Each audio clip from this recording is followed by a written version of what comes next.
ஐயா உண்டியா அனைவருக்கும் வணக்கம். நம்மளுடைய சேனலை சப்ஸ்கிரைப் பண்ணாதவங்க சப்ஸ்கிரைப் பண்ணிக்காங்க. அந்த ஆல் பெல் பட்டனும் ப்ரெஸ் பண்ணிக்காங்க.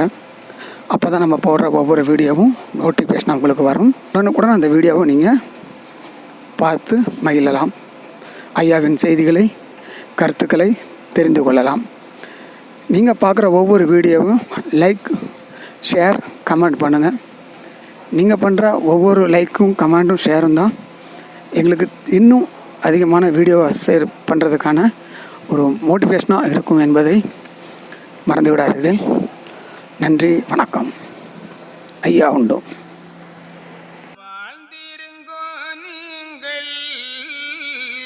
வைகுண்டர் உண்டனவே தாழ்ந்திருங்கோ என்று தங்கள் கீழை போலே மிருக இனத்துக்கு இது உரைத்து பட்சிகளுக்கு உறுதி உடனே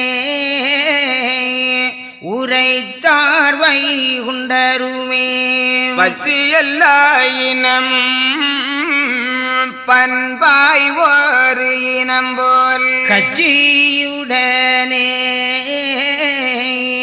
களி கூர்ந்து வாழ்ந்திருங்கோ சிறிது பெரிது என்று மிக சிராமல் உறுதி பெரிது உடையோனே தஞ்சம் என்று கூடி குலாவி குணமாய் மகிழ்ந்திருங்கோ நாடி உரைத்தார் நல்ல வட்டி தங்களுக்கு புல்பூடி அனதுக்கும் பொருதி மிக உரைத்து கல்வாரிதனக்கும் கனத்த சேடந்தனக்கும் தங்களுக்கும் தாழ்மை மிக உரைத்து மங்களமாக மனம் மகிழ்ந்து வைந்தருமே நாட்டுக்கு நம்முடைய நல்ல தர்மத்தின்படியே கூட்டுக்கு ஏற்ற குரு உபதேசம் போலே எய்யாமல் நாதன் எவ்வாறும் தனறிய செய்தரும் நியாய செய்தி கேளும் நடுவே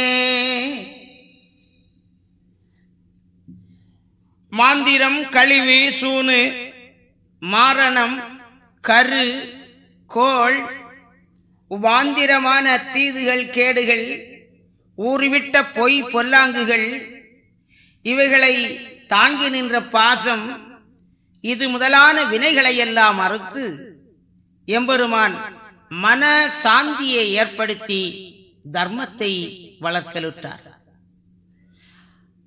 நாராயணரும் நாமமணி வைகுண்டராய் செல்ல திருவுளமாய் உலகத்துக்கெல்லாம் உறுதியுமாய் மனித அவதாரம் எடுத்து வைகுண்டம் என்ற நாமம் தலைக்க தெச்சனத்திலே வந்து தவம் இருக்கின்றார்.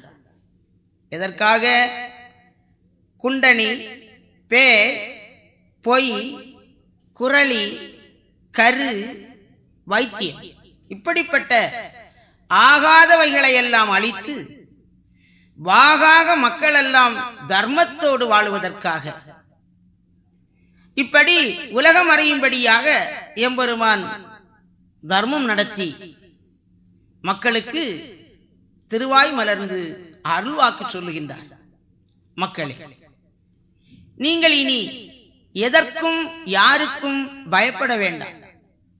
இன்று முதல் எல்லோரும் ஏகாவரா தஞ்சம் என்று ஒன்றுபோல் எல்லோரும் ஒரு புத்தியாக இருங்கள். காணிக்கை இட வேண்டாம், காவடி தூக்க வேண்டாம். வீணுக்கு தேடுகின்ற முதலை இந்த உடலுக்காக, இந்த உடம்புக்காக நாம் உழைக்கின்றோம். அந்த செல்வத்தை எல்லாம் விருதாவிலே நீங்கள் களைய வேண்டாம். அவனவன் தேடுமுதல் இனி அவனவன் வைத்து ஆண்டிடலாம். வேறு யாருக்கு நீங்கள் பயப்பட வேண்டியதில்லை. வைகுண்டருக்கே பதறி வாழுவது அல்லாமல் பொய் கொண்ட மற்றோருக்கு புத்தி அயர்ந்து அஞ்ச வேண்டாம் மக்களே என்று மனித தர்மத்தையும், இதுபோல மிருகங்கள், பறவைகள், ஊர்வனங்கள், நீரில் வாழுகின்றவைகள், தாவர சங்கமங்கள், கல்கரடு முதலானவைகளுக்கும் ஐயா சட்டம் உரைக்கின்றார் தனித்தனியாக. ஏனென்றால் ஓரறிவு, ஈரறிவு, மூவறிவு என்ற வித்தியாசங்கள் இருக்கிற காரணத்தினாலே அதற்கு தக்கவாறு நீங்கள் இன்ன இன்ன நியதியோடு நியாயத்தோடு வாழுங்கள் என்று தர்மத்தை போதித்தார். எய்யாமல் நாதன் எவ்வோரும் தான் அறிய இந்த உபதேசத்தை அருளுகின்றார். கூட்டுக்கு ஏற்ற குரு உபதேசம் என்று ஐயா சொல்லுகிறார். யாருக்கு இதை சொல்ல வேண்டுமோ அதை சொல்ல வேண்டும். அதாவது 1ஆம் வகுப்பு, 5ஆம் வகுப்பு, 10வது வகுப்பு, அதுக்கு மேலுள்ள பெரிய படிப்புகள், இப்படி ஒவ்வொரு தராதரம் அறிந்து அந்த ஆசிரியர்கள் அந்த பிள்ளைகளுக்கு பாடத்தை சொல்லிக் கொடுப்பது போல ஐயாவும் இந்த ஏழை எளிய மக்களுக்கு அன்பான உபதேசங்களை இத்தனை வகையாக அருளிக் கொண்டிருக்கின்றார்கள். அந்நீதத்தாலே லோகம் அவனீரேணுவாடி புண்ணிய கலியில் மூழ்கி குறுகிய அலைவர் கண்டு கன்னிகள் மதலையான கற்பக குலங்கள் தன்னில் மன்னிக மனு போல் தோன்றி வளர்ந்துவின் உதித்தார்தானே. உதித்தாயிரத்தெட்டாம் ஆண்டில் உவரி செந்தூரில் வெற்றி குதித்தாண்டினில் மாதியில் தெச்சனா குரு நாட்டினில் பதித்தாமரை ஊரில் பள்ளிதான் கொண்ட நாளும் விதித்தாய் இதை கருத்தாய் அருள் உரைத்தாய் அறம் உரைத்தாயே. பொய் இல்லை, பசாசு இல்லை, பில்லியின் வினைகளில்லை, நொய்யில்லை, நோவும் இல்லை, நொன்பல துன்பம் இல்லை, தொய்வில்லை, இறைகள் இல்லை, சுருட்டு மாஞாலம் இல்லை, மையில்லை, உலகத்தோரே வாழும் ஓர் நினைவால் என்றார். இத்தனை எல்லாம் இல்லை என்று ஹரிநாதன் சொல்ல புத்தியில் அறிந்து மன்னோர் புதுமை என்றன் வாய் கொண்டு முத்தியில் இவரை கண்டு முயன்றவர் பேரு பெற்றார். பக்தியில் ஆதாரில்ல பாலன சொல்லி நின்றார். இப்படி மனுடரெல்லாம் இவர் மொழி தருமம் கண்டு ஒப்புடன் கூடி வந்து ஒருவனே தஞ்சம் என்று செப்பிட துளையாதைய சீர்பதம் பதமே என்று நற்புடன் மனுடரெல்லாம் நாடியே மகிழ்ந்திருந்தார்.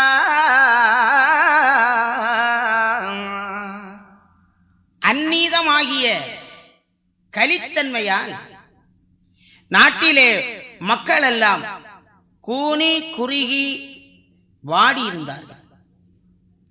அந்த வாட்டத்தை தவிர்ப்பதற்காக வேண்டி கன்னிகள் மதலையான கற்பக குலத்திலே மானுட வடிவிலே பிறந்து வளர்ந்தார்.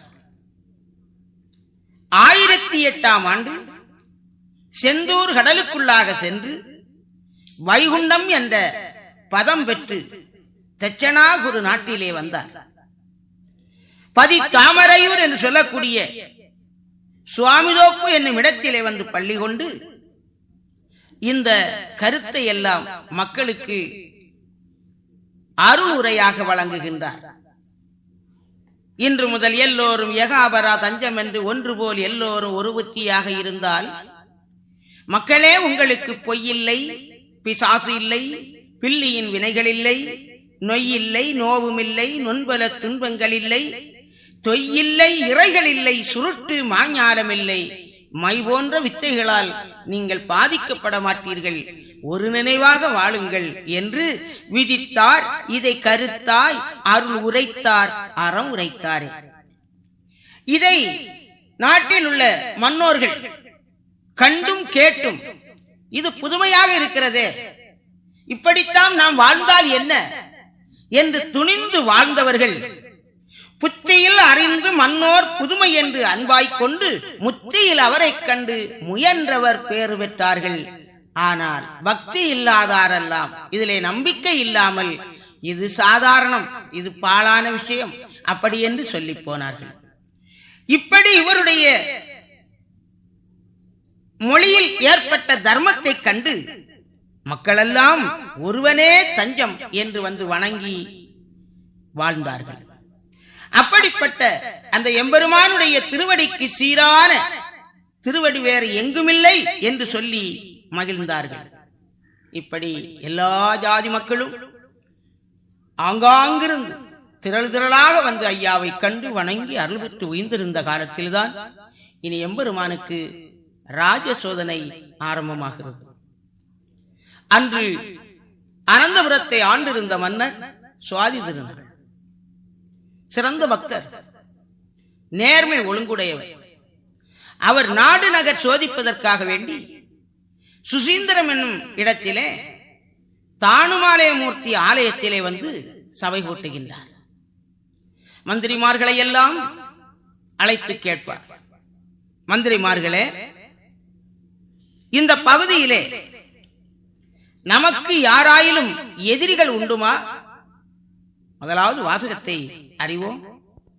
நாடியே உலகில் உள்ள நருளலாதலத்தில் வந்து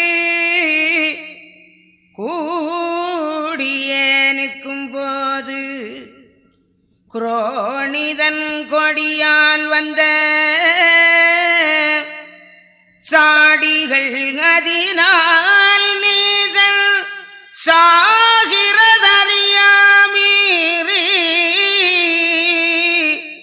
பாடியே வைகுண்டதம்மை படையே விபிடிக்க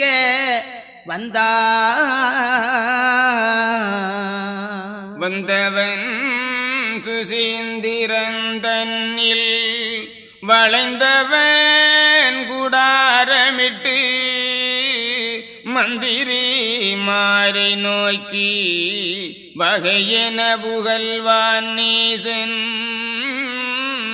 இந்த மாநிலத்தில் என்னோடு எதிரிதானாரோ சொல்வீர், விந்தையாயவரை சென்று விருதிட்டு வருக என்றார். நாடும் குரானி நாதவழியை பிறந்த மூடம் அடைந்த முழு நீச மபாவி இருந்த நகர் விட்டு எழுந்திருந்து தானேகி வருந்த படையோடு வந்தான் சுசிந்த திரள் கோடி அதிக பரிகோடி சேனை திரள் கோடி சென்றான் சுசிந்திரத்தில் சேவுக்கார திலுக்க துலுக்கருடன் ராவுத்தர் கோடி ராக்கதர்கள் முக்கோடி சரடன் கரடன் சகுனி கெவுளியுடன் முரடன் உடனே முக்கர் முழு மூட படைகள் அலங்கரித்து பார வெடி தீர்த்து கொடிகள் அலங்கரித்து குடைகள் மிக பிடித்து வாழ்காரர் கோடி வல்லையக்காரர் கோடி தோள்காரர் கோடி சுரண்டிக்காரர் கோடி அம்புக்காரர் கோடி ஆயுதக்காரர் கோடி வம்புக்காரர் கோடி வந்தாரவன் கூட வெடிக்காரர் கோடி வேல்காரர் கோடி அடிக்காரர் கோடி வந்தாரவன் கூட இத்தனை ஆர பாரத்துடன் நீசன் சத்தியுடன் நடந்து தமக்கு மிக அடித்து வந்து குடாரம் இட்டான் சுசிந்திரத்தில் தந்து தந்தாக தளங்கள் மிக கூடி கொந்து கொந்தாக கொடும் படைகள் கூடி வர மந்திரி மரோடு வந்திருந்தியது சொல்வான் கேளாய் நீ மந்திரியே கிருபையுடன் ஒரு வசனம் வாழால் பெரிய மன்னர் நாள் முதலாய் நமக்காயிருந்ததுகா நம்முடைய நாளையிலே துடுக்கான வெள்ளை நசுராணி அவன் தனக்காய் ஆச்சுதே நாடு அவனுக்கே ஆகிடினும் பேச்சு நாம் அல்ல பின்னொருவர் காணாதே ஆனதால் புவியிலே யாதொருவரானாலும் மானமரவே நமக்கு மாத்தானாய் கண்டதுண்டால் ஆய்ந்து விசாரித்து அறிவித்து சொல்லும் என்றான் தேர்ந்து நின்றும் மந்திரியும் தீனி சக்குலம் மதினால் பொல்லாத சுத்தீர பிசாது குலங்கனதினால் கல்லாதான் கூடி கண்டு தேர்ந்ததுரைப்பான் வேறொருவரையும் மேதினியில் நாம் காணோம் வாரோர் நியாயமாற்றம் வையகத்தில் காணுதுகான் நமக்கு இறையிருத்து நாடூழி எங்கள் செய்யும் குமுக்காயினம் பெருத்த குண்ட சாணாரினத்தில் வைகுண்டமாக வந்து பிறந்தோம் என்று மெய் கொண்ட பூமி எல்லாம் வேறொருவராளாமல் நான் தான் முடிசூடி நாடு கட்டி ஆழ்வேன் என தான் தான் உரை பகர்ந்து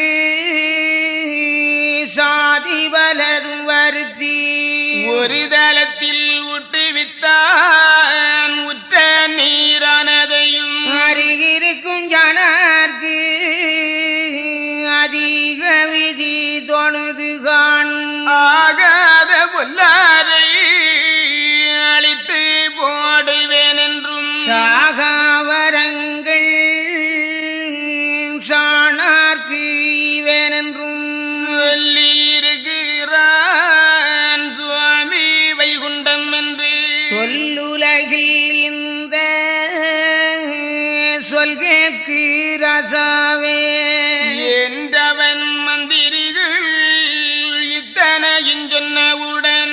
ஒன்றும் உரையாடாது உட்கார்ந்தயர்ந்துரைப்பான். ஏதுகான் மாயம் இது நியாயம் வந்ததென்ன? வாதுக்கு ஒருவர் வருவாரை காணோமென்று நினைத்ததற்கோ இந்த நெரு சொல்லி வந்ததுகான். மனதயர்ந்து பார்த்து மந்திரியை தான் நோக்கி ஏது காரணம் மந்திரியே எல்லாரிலும் எளிய சாதியிலே உள்ளவன் தான் சாற்றுவானோ இந்த மொழி. ஏதோ ஒரு சூச்சம் இருக்குது கான் இம்மொழியில். ஆராய்ந்து பார்ப்போம் எல்லோரும் கூடியிருந்து என்று அந்த பேர்கள் எல்லோரும் சம்மதித்து அன்று அந்த சாஸ்திரியை அவன் வருத்தி கேட்கலுற்றான். சாஸ்திரியே இந்த தர்மராட்சி எந்த நிலை வேற்றொருவர் எந்தனக்கு வீறிட்டது உண்டோகான். எதிரி உண்டோ அப்பா என்னுடைய சோதிரியே? கருதி மிக பார்த்து கடிய சாஸ்திரி புகழ்வான். தர்ம முடிவேந்தே சாற்ற கேளுங்கரசி. கரும கலிதோஷம் கமண்டலம் எழுவரையும் சுற்றி பறந்ததுகான் தோஷத்தால் பூமி எல்லாம். கர்த்தன் ஹரிகிருஷ்ணர் கடிய கோபம் வெகுண்டு பூமியிலே வந்து பிறந்து இந்த தோஷங்கதை சுவாமி தர்மத்தாலே தோஷமதை அழித்து நல்பூமியாகி நாடெங்கும் ஒரு குடைக்குள் சொல்லொன்றுக்குள்ளாள சுவாமி மகாவிட்டுணுவும் மனுவாய் பிறந்து வைகுண்டம் என்று சொல்லி தனுவை அடக்கி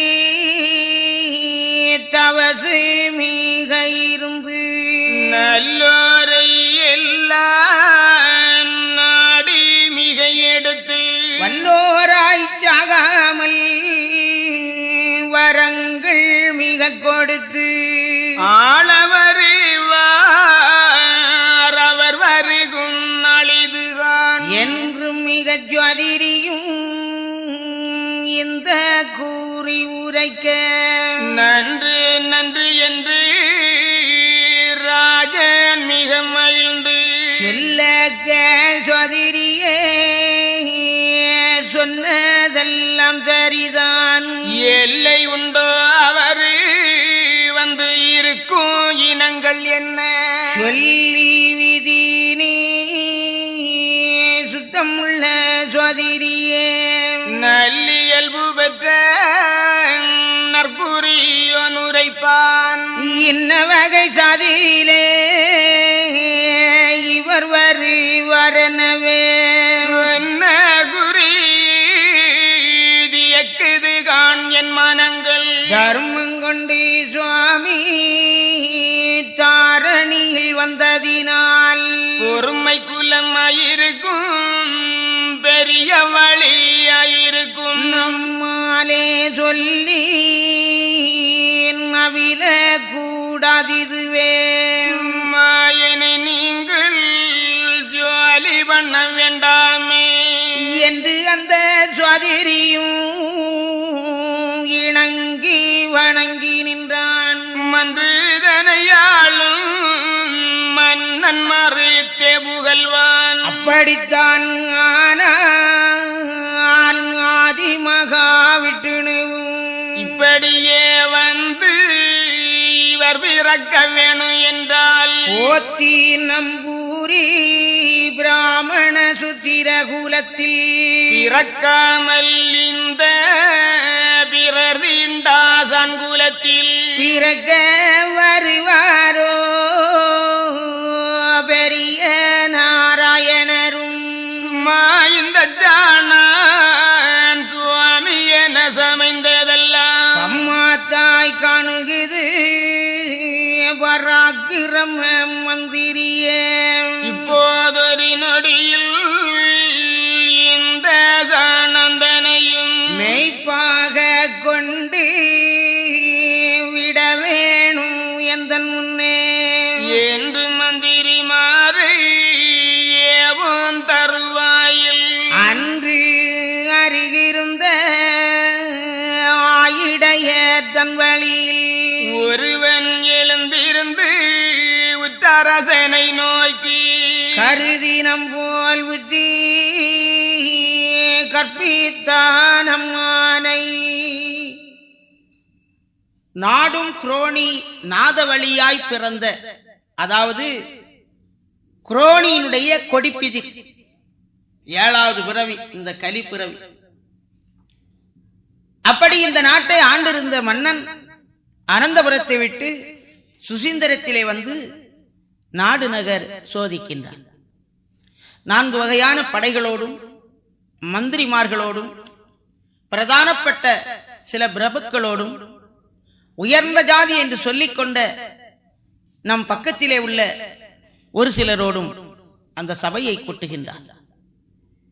சொல்லுவான், மந்திரிமார்களே, நம்முடைய முன்னோர்கள் காலத்திலே வழி வழியாக இந்த நாடு நமக்கே சொந்தமாக இருந்தது. ஆனால் இப்பொழுது வெள்ளை நசுராணி என்று சொல்லக்கூடியவன் இந்த நாட்டை வந்து பிடித்துக் கொண்டான்.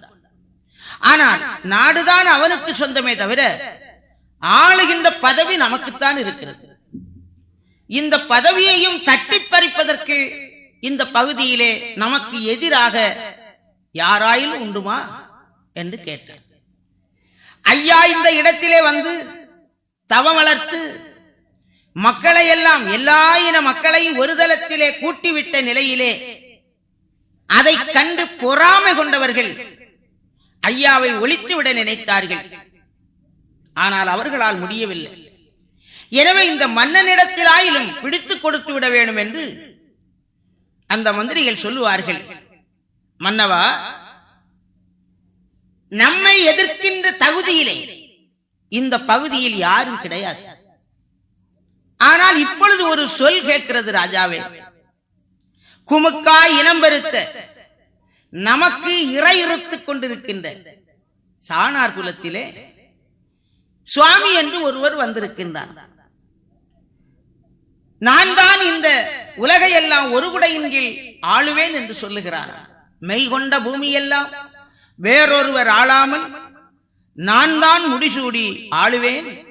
அப்படியும் இனி ஆகாத்த பொல்லாத பேரையெல்லாம் அழித்து போடுவேன் என்றும் சொல்லுகின்றான். அருகிருக்கும் சாணாருக்கு அதிக விதி தோணுகிறதா? 18 ஜாதி மக்களையும் தன் முன்னாலே ஒரு தளத்திலே கூட்டிவிட்டான். அதற்கு அவன் செய்வது மண்ணும் தண்ணீரும் மருந்தாக கொடுப்பதுதான். அவன் போகிற போக்கை பார்த்தால் அவன்தான் நமக்கு சத்துரு, எதிரி, அப்படி என்று எடுத்துரைத்தான். இதை கேட்டவுடனே மன்னனுக்கு ஒரு அதிர்ச்சி தான். என்ன, திரளான மக்கள் அவனுக்கு அவனுடையவர்கள், அவனை ஆளாக்குகிறவர்கள் என்று கூடிவிட்டார்கள் என்ற சொல்லை கேட்டவுடனே நமக்கு எதிரிதானோ? மந்திரியே, இந்த வளமையை கேட்கிற போது சற்று அதிசயமாகத்தான் இருக்கிறது. நான் தான் கடவுள் என்றும் திருமுடி சூடி ஆளுவேன் என்றும் சொல்லுகிறான் என்றால் அதை நாம் சற்று ஆராய வேண்டும். எனவே ஒரு நல்ல சோதிடனை வரவழைத்து அவனிடத்திலே விசாரிக்க வேண்டும் என்று மன்னன் உத்தரவிட ஒரு சோதிடன் அழைக்கப்படுகிறார். சோதிடனே, கடவுள் இந்த உலகத்திலே வருவதற்கு இப்பொழுது ஏதாயிலும் சாத்தியக்கூறுகள் உண்டுமா? அந்த சோதிடன் சொல்லுகின்றான், தர்மமுடி வேந்தே, சாற்ற கேளுங்கள். கர்ம கலி தோஷம் கமண்டலம் 7 சுற்றி பறந்த காரணத்தினாலே கர்த்தன்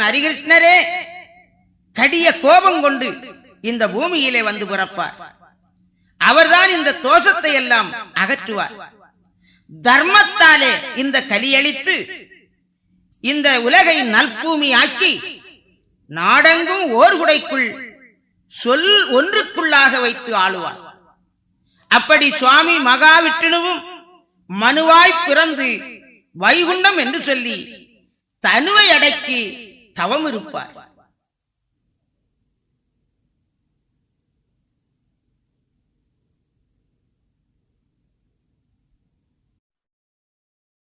Beep.